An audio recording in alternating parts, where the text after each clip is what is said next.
Mesdames et messieurs, voici une vidéo qui a fait le buzz sur X. La Miss France, Malamana Chavez, a complètement humilié son pauvre compagnon après 5 ans d'amour. Vous savez, c'est les fameuses ruptures en douceur, c'est les ruptures, les accords mutuels de rupture. Vous savez, j'aime bien ce terme pour dire en fait, il y en a un des deux qui a décidé et l'autre il dit bah oui, de toute façon j'ai pas le choix. J'ai pas le choix de toute façon, tu me tires le truc, je peux pas dire autrement. C'est un peu comme le traité de Versailles, comme j'aime bien comparer. On te met des conditions drastiques et t'es obligé de dire oui. Mais bon, c'est en douceur. J'aime bien le langage marketing utilisé pour adoucir les angles. Après 5 ans d'amour, l'ex-Miss France annonce sa rupture en douceur avec son compagnon Nicolas Fleury. Eh bien, il a fleuri, le pauvre. Essayez d'analyser les gestuels et le langage corporel. C'est assez intéressant. On va le regarder sans commentaire et après on va analyser en mode Stéphano.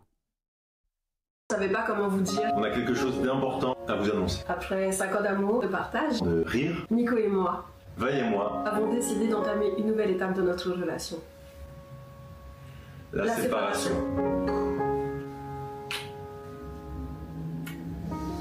Et en bon terme en plus. Très bon. Ouais. Je ne savais pas comment vous dire. On a quelque chose d'important à vous Alors maintenant on va regarder les langages corporels. On commence au début. Je ne savais pas comment vous dire. On a quelque chose d'important à vous annoncer. Ok. Après 5 ans d'amour, de partage, Regarde là comment lui la regarde les yeux baissés. Elle est toute souriante. De rire, Nico et moi Vaille et moi, avons décidé d'entamer une nouvelle étape de notre relation. J'aime bien. Une nouvelle étape de notre relation. C'est vraiment tellement à arrondir les angles. L'entreprise ne va pas couler, elle va pivoter. Alors lui, il fait un méga sourire, elle aussi.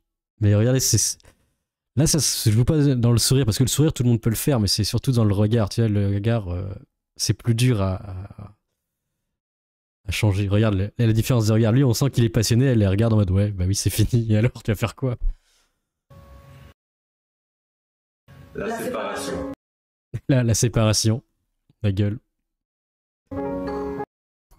Tu es le meilleur. Boum.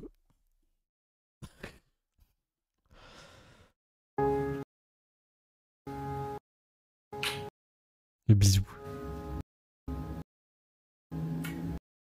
Regarde, là le lever de sourcil ça ment pas non plus, hein. Il est en PDS. Allez, ne t'inquiète pas, tu vas t'en remettre mon petit bichon. Regarde, je te fais un petit câlin au menton. Et en bon terme en plus. Un bon terme. Et après regarde la gueule à la fin, je crois que c'est le pire. Quand il regarde de l'autre côté, elle est part. Il est en PLS, il est de la tête tournée.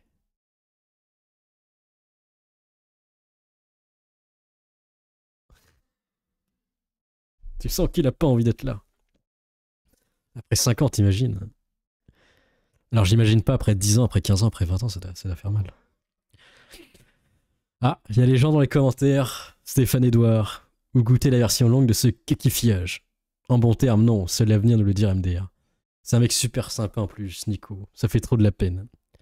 Pourquoi il fait cette vidéo? Moi, je sais pas, pour les réseaux. Ou alors c'est elle qui voulait pour annoncer qu'elle était libre, peut-être. Le niveau de cuck, it's over 9000. Il s'est fait quitter en 12 ans devant une vidéo devant tout le monde. C'est un genre de demi de l'amour un peu. Ce niveau de toxicité incroyable. Ça pue la testostérone là-dedans. On s'est quitté d'un accord commun, mais elle était plus d'accord que moi. Rupture en douceur, MDR, c'est 100% la décision de madame. Maître Cuck la volaille. Homme d'influence. Le mec va se suicider 5 minutes après la vidéo. C'est gênant. Pathétique ce genre de vidéo, qu'une pudeur, aucun respect à chier. Il est parti tout chill comme ça. Pourquoi il participe à cette mascarade? J'ai jamais compris pourquoi faire une vidéo là-dessus. Il s'est fait cucker, Dieu m'en préserve. En douceur, oui c'est ça. Avec le mime. Petit câlin bichette. Le mec fait pipi assis, c'est certain. Humilié jusqu'au bout. Donc voilà, qu'est-ce que vous pensez de ce niveau? La colombienne It's Woman, connue comme la poupée, a été arrêtée pour meurtre, incluant l'assassination, enfin le meurtre de son ancien petit ami. Est-ce que c'est la waifu tueuse qu'on voit dans les films de gangsters? Probablement que oui. D'autres disent que c'est Lucia de GTA 6.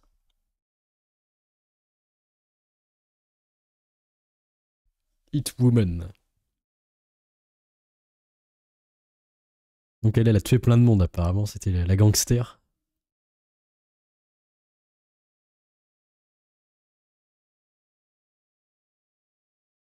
C'est qui lui? C'est son nouveau copain, je pense. Elle a buté l'autre. Tu avec son as. I can fix air. Je suis sûr qu'il y a eu quelqu'un qui l'a déjà dit ça. Et voilà. J'aime bien, ils prennent les photos en mode oh, on a gagné. C'est quoi ce vieux zoom? C'est totalement gratuit. Bref, qu'est-ce que vous pensez de The Doll? La poupée, c'est plus Black Spider Woman.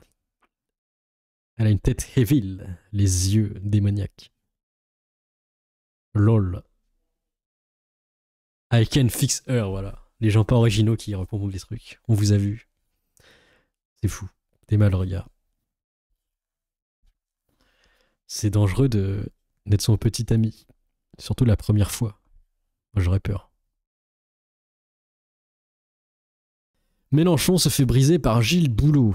C'est vraiment le chef des arbres, lui, après. Il y a Gilles Boulot, il y a Gilles Sapin. Dans toute sa famille, il y a Gilles Peuplier. Mais là, c'est le boulot. Il va au boulot. Et il détruit le pauvre Mélenchon qui se prend une PLS. Alors, on n'a pas la suite, mais quand même. Je crois que M. Macron a un gros problème. C'est qu'il ne comprend pas ce qui se passe, ni dans le pays, ni dans les mœurs politiques de ce pays. Il n'a jamais été élu dans aucune assemblée, si bien qu'il oublie mais il a été élu président de la République. Oui, mais vous-même, vous n'avez jamais été au second tour. Je crois que M. Macron a un gros problème. Petite PLS de Micron. Enfin, de Mélenchon. Alors, nouvelle statistique traumatisante sur les passeurs. Passeurs et migrants, VIO, 90% des femmes et filles traversant la Méditerranée selon un rapport de l'ONU. Certaines migrantes victimes de kidnapping sont, elles, forcées à marier leurs ravisseurs et avoir des enfants avec, d'après l'ONU. D'ailleurs, c'est assez dingue parce qu'il y en a plein qui aident les passeurs. Souvent, les associations, tout ça, ils aident un peu ces gens. C'est bizarre. Passeurs et migrants, VIO, 90% des femmes et filles traversant la Méditerranée, le rapport choc de l'ONU sur les routes migratoires. C'est un document fleuve qui témoigne de la réalité brutale à laquelle s'exposent les migrano del Poqueto et surtout les migrantes. Ok. 72 pages de rapport sur les exactions commises par des passeurs, les bandes criminelles et même par les compagnons de route des victimes qui sont quasi systématiquement violentés, voire VIO. Le rapport, qui appuie sur les témoignages de dizaines de milliers de migrants requis à travers les années, se concentre tout particulièrement sur la route centrale méditerranéenne, qu'empruntent les immigrés pour rejoindre le vieux continent. Cette route s'étend de l'Afrique de l'Est à l'Afrique de l'Ouest jusqu'aux côtes du Maghreb. Sur cette route composée de multiples voies, l'ONU a constaté ces dernières années une explosion du nombre de réfugiés. Alors, on ne saura pas plus, c'est mystérieux. Mais je crois qu'il n'y en a pas beaucoup de femmes après, elles sont minoritaires dans les flux. Qu'en pense la population en délire? Raison de plus pour empêcher toute migration, il est préférable qu'elle reste chez elle. Vite, dépêchons-nous de les amener chez nous. Tous ces VIO viennent en France, quelle chance! Certains continueront de leur verser des subventions. Quel coquin ce Cédric Héroux. Ah oui, mais je me rappelle de lui. Il était pas obsédé par les migrants, lui? Oui, je me rappelle de sa tête, il ressemble à Villebrequin. Des gens charmants, Sandrine Rousseau. Et la Sandrine, elle va dire, bah, de toute façon, que les VIO soient là ou ici, c'est pareil. Ici, on peut les contrôler au moins. C'est fou, c'est dantesque. Bref, qu'est-ce que vous pensez de ces news? Est-ce que vous êtes heureux? Le Mediterranean Dream. Laissez vos avis dans les commentaires. A plus, Amogus.